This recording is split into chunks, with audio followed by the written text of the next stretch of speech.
नमस्कार दोस्तों, मेरा नाम अमित है, अमित दास। मैं पिछले कई वर्षों से, करीब-करीब 18 वर्षों से हेल्थ केयर सेक्टर और मेडिसिन सेक्टर में जुड़ा हुआ हूँ, जॉब करता था। अभी भी किसी न किसी माध्यम से उनसे जुड़ा हुआ हूँ।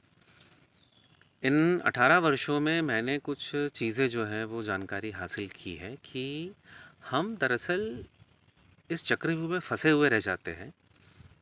हम पैसा कमाते हैं, पैसों को सिर्फ़ इसलिए कमाते हैं कि हम उसे समय-समय पर जो है अपने ऊपर खर्च कर सकें, अपने भविष्य के लिए, अपने भलाई के लिए। लेकिन कहीं न कहीं वो भविष्य जो है वो सिर्फ़ हॉस्पिटल सेक्टर और दवाइयों में ज़्यादा उस चला जाता है। आपकी कमाई का जो मैक्सिमम हिस्सा है, 60% से ऊपर का जो हिस्सा है, वो दवाइयों पे और हॉस्पिटल में खर्चा हो जाता है। तो इसका मूल जो कारण है वो जानने की मैंने बहुत कोशिश की थी और धीरे-धीरे हमें ये समझ में आया है कि कहीं न कहीं हमारे जीवन शैली में ये गड़बड़ है। हम प्रकृति से बहुत दूर आते जा रहे हैं और प्रकृति से दूर होने की वजह से जो हमारी जीवन शैली है वो गड़बड़ा रही है। और जीवन शैली गड़बड़ाने की वजह से हमें विभिन्न रोग जो पहले नॉर्मल हुआ करते थे, आज क्रॉनिक डिजीज़ेज़ में बदल चुके हैं। आप ब्लड प्रेशर ले लीजिए, आप थायराइड ले लीजिए, आप शुगर ले लीजिए। ये आज से 20 साल पहले, 25 साल पहले नॉर्मल हुआ करता था। नॉर्मल लोगों को मतलब रेयरली ये मिलता था और बहुत जल्दी ठीक भी हो जाता था। लेकिन विगत कुछ वर्षों से ये चीज़ें जो है क्रॉनिक डिजीज़ेज़ में आ चुकी हैं। मतलब ये अगर आप इसमें पड़ चुके हैं, अगर ये डिज़ीज़ आपको हुआ है, तो यकीन मानिए आप इससे निकल नहीं पाएँगे। बिल्कुल नहीं निकल पाएँगे जब तक आप अपना जो जीवन शैली है वो आप ठीक ना करें। तो मेरे पास ऐसे बहुत सारे कस्टमर्स थे, मेरे पास ऐसे बहुत सारे क्लाइंट्स थे, जिन्हें मैं पेशेंट्स कहूँगा, जो काफ़ी दिनों से जूझ रहे थे। वो अभी भी जूझ रहे हैं और हम करीब-करीब उनको कुछ-कुछ लोगों को हमने काफ़ी सहायता की है। लेकिन कई लोगों तक हम पहुँच नहीं पाते, कई लोगों तक हमारी दवाइयाँ नहीं पहुँच पाती और हमारी दवाइयाँ कुछ प्रोडक्शंस नहीं हैं। मैं उनको लोगों को सिर्फ़ यही सिखाता हूँ कि आपको ये दवाइयों को प्रकृति से किस तरीके से अर्जन करना है, किस तरीके से प्रकृति से लेना है। हमारी कोई फैक्ट्री नहीं है, हमारा कोई प्रोडक्शन यूनिट नहीं है। हम सिर्फ़ लोगों को सिखाते हैं कि आपको एक्चुअली ये क्या है आपको, जिससे आप एक स्वस्थ जीवन को जी सकें। तो बेसिकली मैं शुरुआत करूँगा हमारे खान-पान से। अब हमारा खान-पान अगर आपको ज्ञात हो, हमारा खान-पान एक ऐसा चीज़ है जो कि 80% मेडिसिन होता है।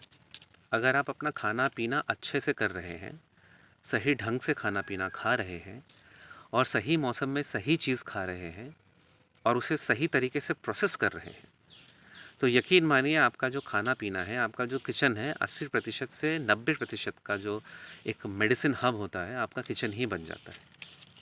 अब मैं शुरुआत करता हूँ मसालों से। बहुत छोटी-सी चीज़ है जो हम लोग आम तौर पे हमारे जीवन में इस्तेमाल करते हैं। हर घर इस्तेमाल करता है मसाला। बेसिक मसाले जो होते हैं, हल्दी हो गया, पेपर हो गया, काली मिर्च, लहसुन हो गया, अदरक हो गया। ये सारे मसाले जो हैं, कभी आपने सोचा है कि इनको प्रोसेस करने का तरीका कितना खतरनाक है? हम अपना समय बचाने के लिए, हम अपना मेहनत बचाने के लिए इन मसालों को या तो मिक्सी में पीसते हैं, हाई आरपीएम वाली मिक्सी में पीसते हैं, या हम इसको बाज़ार से खरीदते हैं जो कि पैकेट में मिलता है, जिसमें प्रिज़र्वेटिव डाला हुआ है और जो मुझे लगता है कि काफ़ी ज़्यादा हद तक हमारे शरीर के लिए ये हानिकारक होता है, अगर हम पैकेट वाली चीज़ें या बाज़ार से प्रोसेस की हुई चीज़ें खरीदते हैं या खाते-पीते हैं। अब मसालों की अगर मैं बात करूँ तो बेसिकली पहले ज़माने में जो मसाले होते थे वो सिलबट्टे में या खलबट्टे में कूटे जाते थे या पीसे जाते थे। जो सूखे मसाले होते थे वो खलबट्टे में कूटे जाते थे और जो गीले मसाले होते थे वो सिलबट्टे में पीसे जाते थे। अब ध्यान देने वाली बात ये है कि जब हम किसी भी खाद्य पदार्थ को, किसी भी खाने-पीने की चीज़ों को स्लो प्रोसेस करते हैं, उसे स्लो आरपीएम में अगर पीसते हैं, मतलब धीरे-धीरे उसकी पिसाई होती है या धीरे-धीरे उसको कूटा जाता है, तो हम उसका एक्चुअली न्यूट्रिशन को प्रिज़र्व करते हैं। आप बहुत ज़्यादा हाई आरपीएम में उसे घुमा के प्रोसेस करोगे, जैसा कि हम मिक्सी में करते हैं, तो इससे हीट काफ़ी बढ़ता है। उस खाद्य पदार्थ में हीट बहुत बढ़ता है। अब हीट बढ़ता है, साथ-साथ वो जो खाद्य पदार्थ है वो बहुत ज़्यादा बारीक पिसता है। तो ध्यान देने वाली बात ये है कि कोई भी फूड पार्टिकल, कोई भी खाने-पीने की चीज़ें जितनी ज़्यादा मात्रा में होगी, जितनी ज़्यादा मात्रा में हम उसे पीस रहे हैं, तो हमें उसे प्रिज़र्व करना पड़ेगा पहला। तो सबसे पहले तो उसे कम मात्रा में पीसें, जितना आपको आज ज़रूरत है उतना पीसें। दूसरा, खाद्य पदार्थ जो मसाले हैं, जैसे सूखे मसाले हैं, अगर हम हल्दी और धनिया की बात करें, अगर आप उसे पाउडर कर देंगे, बिल्कुल बारीक पाउडर, और वो पाउडर अगर आप उसे मिक्सी में कर रहे हैं, तो यकीन मानिए उसमें कुछ भी न्यूट्रिशन नहीं बचता है। रीज़न ये है कि उसका जो पार्टिकल्स है वो इतना महीन हो चुका है, और मिक्सी में पीसने की वजह से वो इतना ज़्यादा हीट प्रोसेस से गुजरा है कि उसके न्यूट्रिशन काफ़ी हद तक लॉस हो चुके हैं। काफ़ी हद तक मतलब मैं लगभग बात कर रहा हूँ 75% से 80% के आसपास लॉस हो चुका होता है उसका न्यूट्रिशन जब वो हमारे प्लेट में आता है। उसका कारण ये है कि मिक्सी में पीसने के बाद भी आप उसे खाने में डालते हैं सब्जियां बनाते समय, और सब्जियां बनाते समय वो दोबारा से हीट प्रोसेस से गुजरता है। तो जितने बार वो हीट प्रोसेस से गुजरेगा वो धीरे धीरे धीरे धीरे अपने न्यूट्रिशन को लॉस करता रहेगा। अब आप मुझे ये बताइए, जब हम इतने ज़्यादा समय उसे हीट प्रोसेस से गुजारेंगे और उसको इतना महीन पीस देंगे, तो जब वो प्लेट में हमारे पास आता है, जब हम उसे खाने वाले होते हैं, तो बजाय उसके कलर के और थोड़ी बहुत खुशबू के उसमें कुछ भी नहीं बचा रहता।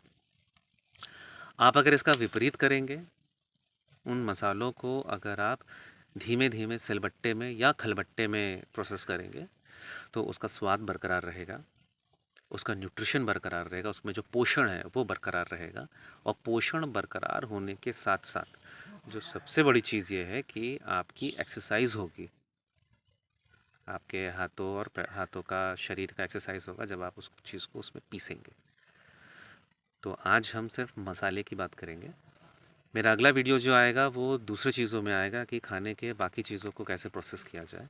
हमारा मात्र एक उद्देश्य है कि एक ऐसे भारत का निर्माण करना, एक ऐसे दुनिया का निर्माण करना, सिर्फ भारत ही नहीं, एक ऐसे दुनिया का निर्माण करना, एक ऐसे विश्व का निर्माण करना जो स्वस्थ हो।